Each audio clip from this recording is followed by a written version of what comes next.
This is for Palestine, Ramallah, West Bank, Gaza. This is for the child that is searching for an answer. This is not just a war over stolen land. Why do you think little boys are throwing stones at tanks? And we'll never really know how many people are dead. They drop bombs on innocent girls while they sleep in their bed. Israel is a terror state, they're terrorists that terrorize. I'll testify my television, televise them telling lies. How many more resolutions have to be violated? How many more children have to be annihilated? This is not a war, it is systematic genocide. But whatever they try, Palestine will never die. Free, free Palestine, free, free Palestine, free, free Palestine, free, free Palestine.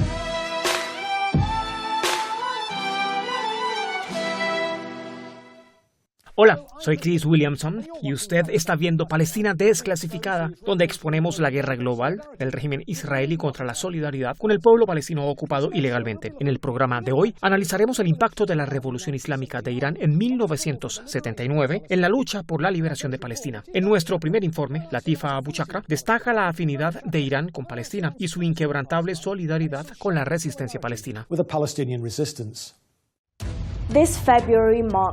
Este mes de febrero se cumple el 46º aniversario de la Revolución Islámica en Irán, un movimiento que inspiró a millones de personas a luchar por la justicia en todo el mundo. El 11 de febrero de 1979 triunfó la Revolución Islámica, bajo el liderazgo del imam Jomeini, y los últimos restos del régimen del Shah se derrumbaron. La revolución transformó la posición de Irán respecto a Palestina, y la firme oposición al sionismo se convirtió en una piedra angular de la política internacional de Irán.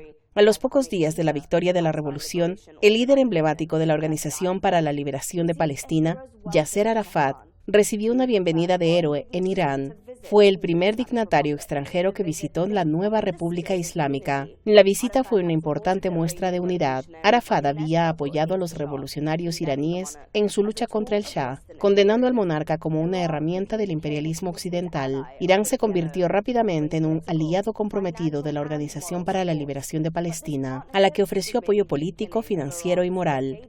Pero esta asociación fue solo el comienzo de décadas de compromiso de Irán con la lucha por la liberación de Palestina. Desde 1979, Irán ha proporcionado a los palestinos ayuda humanitaria, apoyo político y apoyo a sus grupos de resistencia armada. La ideología de la Revolución Islámica significó que Irán se comprometiera con la liberación de Al-Quds, Jerusalén, no solo de palabra, sino también con hechos. Por eso, a pesar de los grandes sacrificios que Irán ha hecho en apoyo de Palestina, enfrentándose a las sanciones y al aislamiento diplomático de los países occidentales, ha seguido comprometido con la causa donde otros han flaqueado. De hecho, Irán se erige como un faro de esperanza entre otros países musulmanes de la región, muchos de los cuales han normalizado sus relaciones con el régimen sionista. Como dijo una vez el vicepresidente mártir de la oficina política de Hamas, Saleh al-Arouri, la República Islámica es el país más hostil del mundo hacia la entidad sionista, y esa postura es claramente apreciada por la resistencia palestina. Ramsel al-Halabi,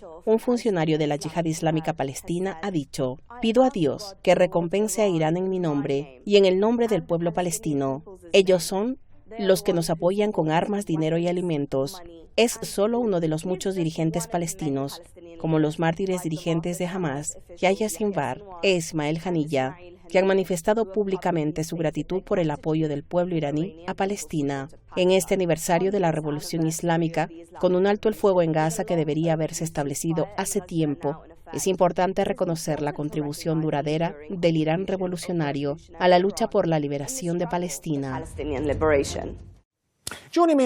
Como de costumbre, nos acompaña en el estudio nuestro experto residente David Miller, considerado ampliamente como el académico crítico de Israel más destacado en el Reino Unido. David es investigador principal en el Centro para el Islam y Asuntos Globales de la Universidad Sain de Estambul y es codirector del organismo de control de los grupos de presión Spinwatch. El colaborador invitado de hoy es el muy respetado comentarista político y de temas legales, Amar Kazmi. Bienvenido al programa. Amar, permítame comenzar con usted. Latifa mencionó en su informe que la ideología de la Revolución Islámica significa que Irán apoya a Palestina con hechos, no solo con palabras. Me pregunto si podrías explicarme en qué consiste realmente esa ideología.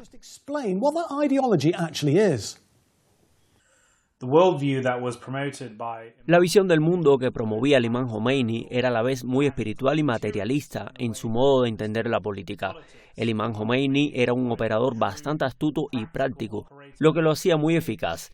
En particular, creo que porque su oponente veía a alguien con un atuendo clerical y no apreciaba plenamente su intelecto más amplio y su capacidad revolucionaria, por lo que lo subestimaban. Y él tenía una visión del mundo desarrollada y meditada, se esté de acuerdo o no se esté de acuerdo con ella, que se oponía a Occidente y al imperialismo, lo que por supuesto incluye la oposición a la ideología racista del sionismo. Así que el imán Jomeini estaba profundamente comprometido con la liberación de Palestina y fundamentalmente creía que los musulmanes tenían el deber islámico de lograr la liberación de Palestina. Eso significa dar un apoyo real a la resistencia palestina, no solo decir cosas bonitas. Creo que las acciones hablan más que las palabras. Bueno, David, quiero decir, hay algunos que afirman que Irán no hace lo suficiente para apoyar a Palestina. Quiero decir, ¿qué impacto dirías que ha tenido realmente el apoyo de Irán a los palestinos?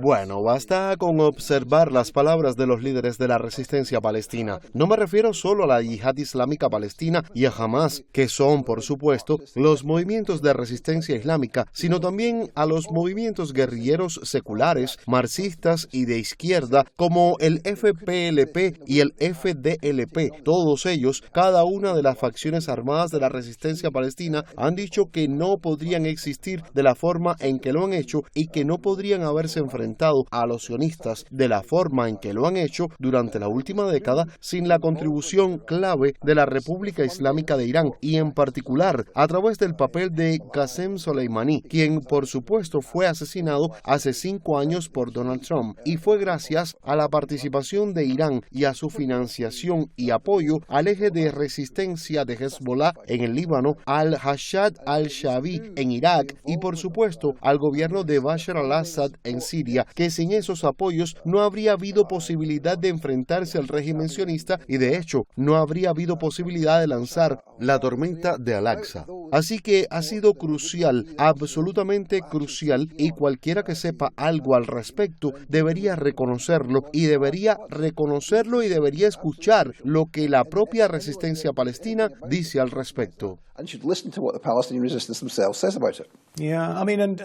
Sí, ¿y cómo crees que la resistencia palestina va a afrontar ahora el hecho de que evidentemente Bashar al-Assad ha sido derrocado? Bueno, es una gran derrota, quiero decir. Es una gran derrota para la resistencia, para el eje de la resistencia. El eje de la resistencia, por supuesto, continuará. Hemos visto que al-Golani, el nuevo líder en Siria, ha estado impidiendo el contrabando de armas a través de la frontera hacia Hezbollah y hemos visto todo tipo de formas en las que eso ha sido una derrota. Sin embargo, el eje de la resistencia continúa. Yemen se mantiene firme y todavía tenemos la resistencia en curso allí. Amar, ¿por qué crees que la revolución islámica provocó un resurgimiento político entre los musulmanes?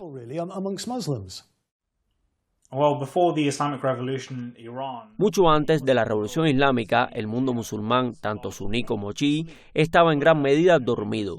Habían, como saben, movimientos como la Hermandad Musulmana en el mundo suní, pero la acción política entre los musulmanes en su conjunto había quedado eclipsada en gran medida por el comunismo, que sin dudas tenía su propio etos revolucionario. Pero los musulmanes como pueblo no intentaron activamente forjar su propio destino, y después de la Segunda Guerra Mundial los musulmanes estaban en la órbita de Estados Unidos o de la Unión Soviética, y creo que, como ha demostrado el tiempo, los sistemas políticos que surgieron de estos dos estados no han funcionado en el mundo musulmán. Y aunque la hegemonía estadounidense sigue reinando, obviamente suprema, los propios musulmanes están clamando por algo más. Y eso se debe en gran medida al legado de la Revolución Islámica, que permitió a los musulmanes liberarse mentalmente de los límites políticos que se habían impuesto originalmente. Fue un momento profundamente inspirador para millones de personas en todo el mundo.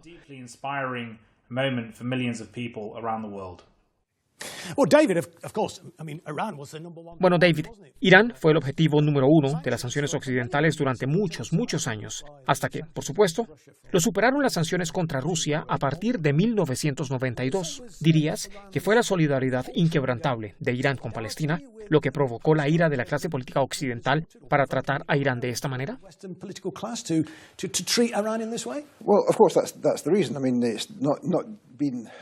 Bueno, claro que esa es la razón. Ha sido así durante muchos años. que Irán haya apoyado a los palestinos, y esa es una de las razones clave por las que se oponen, por supuesto, los sionistas y también, por supuesto, los aliados sionistas en Washington. Por eso tenemos, por ejemplo, a la gente que dirige a las sanciones en las oficinas del gobierno de Estados Unidos que están a cargo de esas cosas. Esas son oficinas que están efectivamente colonizadas por los sionistas en Estados Unidos, y esa es la razón por la que hay un enorme impulso para enfrentarse a Irán. Y por eso hay organizaciones como United Against Nuclear Iran en Estados Unidos, como un grupo de expertos que es, por supuesto, en realidad un recorte sionista. Y ese es todo el juego aquí. Si Irán abandonara la resistencia, entonces todo estaría bien. A nadie le importaría. Habría un acercamiento. Se eliminarían las sanciones y ese sería el fin de la revolución islámica y el fin de la revolución islámica y, de hecho, tiempos muy malos para la resistencia palestina. Por supuesto, no se trata solo de las sanciones. Quiero decir que, ya sabes, el nivel de propaganda en los medios de comunicación dominantes es muy cobarde, ¿no es así? Contra Irán, y sin embargo, parece que les dan a países como Arabia Saudita una especie de cheque en blanco. Bueno, eso se debe a que Arabia Saudí es, por supuesto, un aliado occidental y, por supuesto, está comprometida en el proceso de normalización con Israel, aunque no lo haya anunciado formalmente. Esa ha sido la tendencia durante muchos años.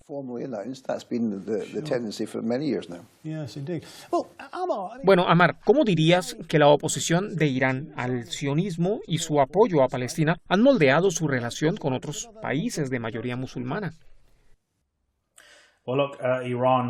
Bueno, mira, Irán ha sido marginado entre muchos países de mayoría musulmana porque se ha negado a doblegarse ante Estados Unidos, cosa que han hecho casi todos los demás países de mayoría musulmana. Y esos países musulmanes, en particular Arabia Saudí, han formado un polo de poder proestadounidense en la región, que es profundamente hostil a Palestina e Irán. Bueno, David, ¿podrías decir algo más? Ya mencionaste esto en tu respuesta anterior, pero ¿podrías decir algo más sobre cómo sabes que los líderes palestinos y los grupos de resistencia realmente ven a Irán? Quiero decir, hay un apoyo muy fuerte a Irán y a la resistencia palestina porque Irán ha estado a la vanguardia del apoyo a la resistencia, como supongo que se dice en la película. El único país que ha dado apoyo material directo a la resistencia. La única razón por la que tenemos a Hamas, que tiene el tipo de armamento que tiene, y de hecho la Yihad Islámica Palestina y la FPLP tienen las armas porque esas armas provienen de Irán y han sido apoyadas. Su creación ha sido apoyada por Irán y, de hecho, por Hezbollah en el Líbano, etc. Así que si miras unas declaraciones de los líderes de la resistencia palestina, están uniformemente muy a favor de lo que Irán ha hecho y hacen estas declaraciones abiertamente. Sin embargo, muchos en Occidente parecen no ser capaces de leer estas declaraciones. No, de hecho, creo que es importante el punto que estás planteando allí sobre la variedad de diferentes facciones de la resistencia. No se refiere solo a Hamas, en el que obviamente se centran constantemente la clase política y los medios de comunicación dominantes, sino a toda la gama de facciones de la resistencia. Sí, bueno, nuestro próximo informe yuxtapone el apoyo de Irán a la lucha de liberación de Palestina con las acciones de otras naciones que también afirman apoyarla. Aunque la revolución islámica de Irán condujo a la creación del eje de la resistencia, otros países de la región la han enfrentado y han formado un eje de asistencia. Muchos de estos países han normalizado abiertamente las relaciones con el régimen sionista, pero otros pretenden apoyar a Palestina mientras brindan apoyo material a los sionistas. Cuando Ansarollah de Yemen inició un bloqueo naval contra los barcos israelíes en el Mar Rojo, Arabia Saudí, los Emiratos Árabes Unidos y Jordania construyeron corredores terrestres para garantizar que la carga llegara a Israel. Los barcos asociados con Israel descargaban la mercancía en los Emiratos Árabes Unidos, que luego se transportaban en camiones a través de Arabia Saudí y Jordania hasta la entidad sionista. Egipto también ayudó en este esfuerzo, operando barcos portacontenedores desde sus puertos hasta el puerto israelí de Ashok, pero Turquía es quizás el líder. A pesar de su fuerte retórica contra el régimen sionista, el presidente Erdogan no ha detenido el comercio, que es esencial para la economía y la maquinaria de guerra de Israel. Turquía proporciona hasta el 40% del petróleo necesario para las operaciones de Israel, pero el eje de la ayuda va más allá del comercio. Arabia Saudí, los Emiratos Árabes Unidos y Marruecos están integrados en el propio ejército israelí. El ultrasionista Jared Kushner, yerno de Donald Trump, ha invertido en Israel con el respaldo de Arabia Saudí. La firma de inversiones de Kushner, Affinity Partners, fundada con $2.000 millones de financiación saudí, ha invertido en Phoenix Holding, propietaria de la mayor empresa de armas de Israel, el Beast System. Affinity Partners también ha recibido cientos de millones de dólares de financiación de Qatar y de los Emiratos Árabes Unidos. Mientras tanto, el Beast System ha anunciado que creará 2 fábricas de armas en Marruecos, mientras que en el mismo país construye una base de inteligencia militar para Israel cerca de su frontera con Argelia. A pesar de su descarado apoyo a Israel, Qatar, Arabia Saudí y los Emiratos Árabes Unidos condenaron el mes pasado la publicación de un mapa del Gran Israel en el que se reclaman derechos territoriales históricos para los sionistas en Jordania, Líbano y Siria. Pero las condenas públicas hechas después de que ya se ha producido una campaña genocida no significan nada, sobre todo cuando las personas que hacen estas condenas han apoyado el propio genocidio. La historia dará testimonio de que las únicas personas que apoyaron materialmente a Gaza y a la resistencia palestina fueron aquellas que se inspiraron o apoyaron en la Revolución Islámica de Irán.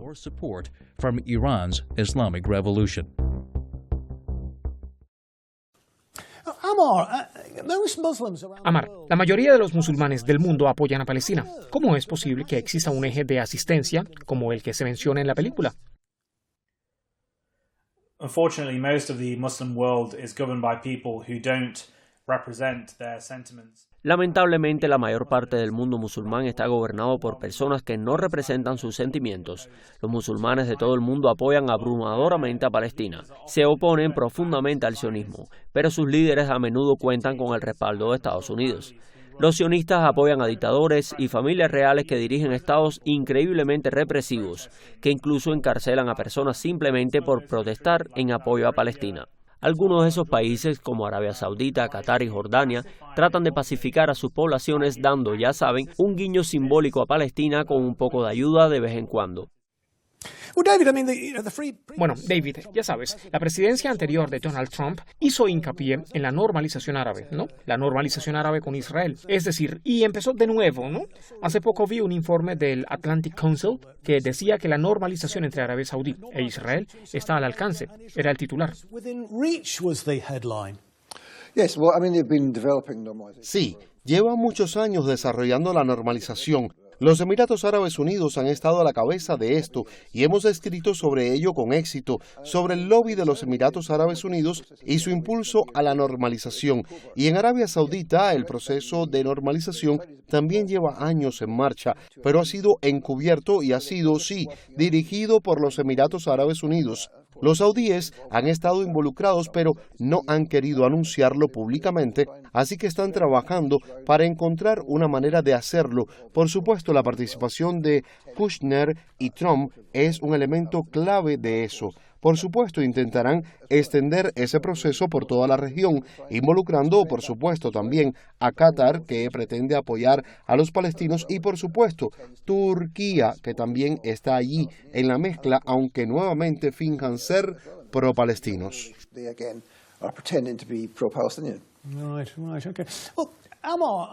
Amar, ¿puedes explicarnos el doble enfoque de Turquía?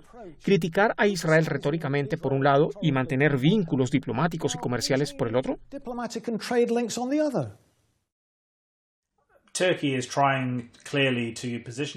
Turquía está intentando claramente posicionarse como la próxima gran potencia regional en Asia Occidental.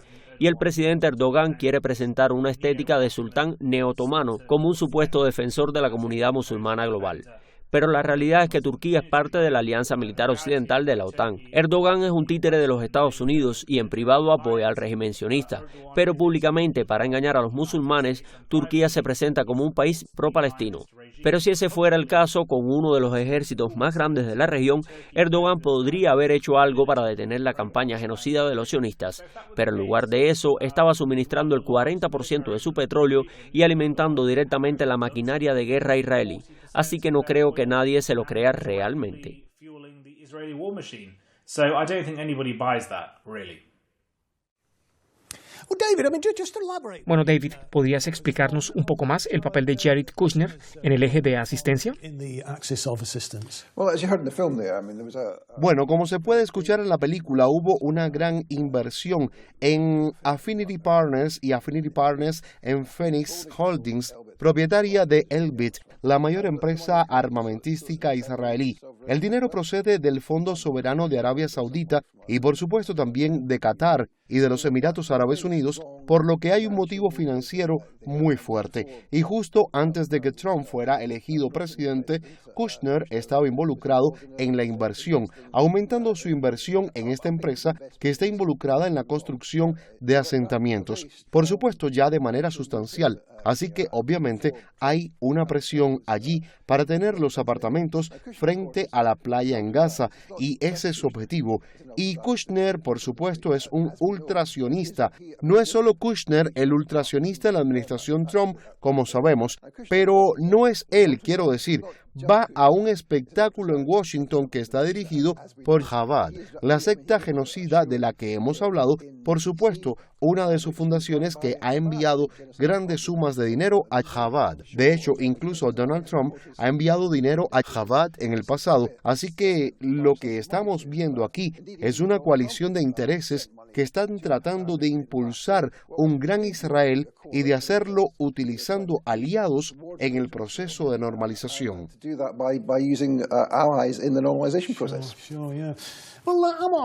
Bueno, Amar, ¿te sorprendió que recién cuando se acercaba el cese del fuego en Gaza, los distintos países árabes empezaron a criticar más abiertamente a Israel?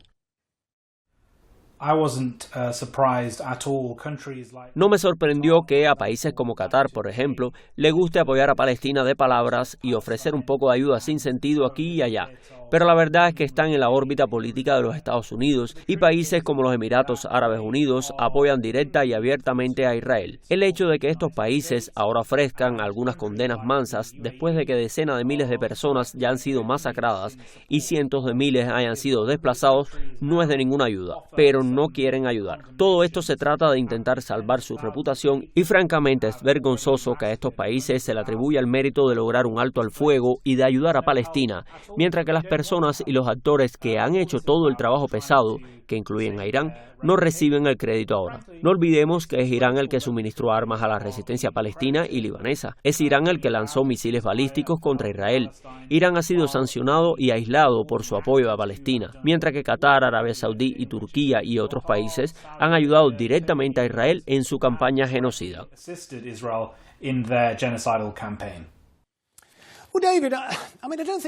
Bueno, David, creo que no se ha reconocido debidamente el papel de Irán en la lucha por la liberación de Palestina. Ya has mencionado un poco ese tema, pero hay algo que falta. Su papel ha sido bastante significativo.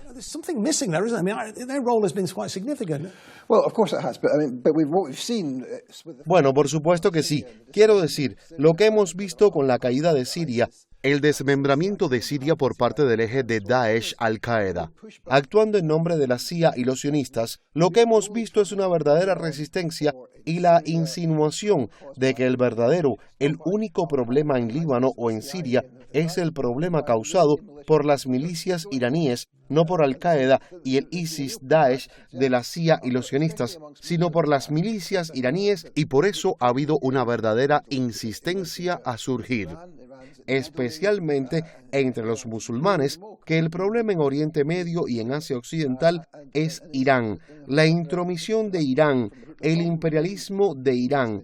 Todas son formas completamente ridículas de decirlo, y por supuesto eso desvía la atención del papel real de las fuerzas de la OTAN y de los Estados Unidos en el apoyo efectivo a ISIS en Siria, lo que, por supuesto, está destruyendo la posibilidad de una nación siria existente.